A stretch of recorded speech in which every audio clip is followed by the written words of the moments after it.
తునిలో అపోహలకు తావే లేదు. అంతా నేనే చూస్తా. గెలుపు గ్యారంటీ.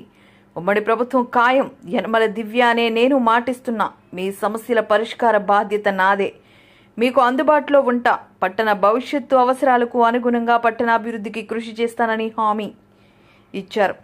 ఎన్నికల ప్రచారంలో భాగంగా ఇవాళ తుని పట్టణంలో టీడీపీ, జనసేన, బీజేపీ శ్రేణులతో టీడీపీ అధ్యక్షుడు ఇనుగంటి సత్యనారాయణ ఆధ్వర్యంలో రోడ్ షో నిర్వహించారు.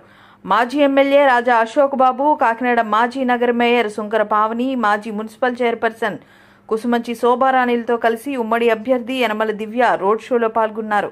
రాజా అశోక్ బాబు యనమల దివ్యను ఓటర్ల వద్దకు తీసుకుని వెళ్లి మంచి విజన్ ఉన్న యువనేత్రి యనమల దివ్యను గెలిపించాలని కోరారు.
Gracias.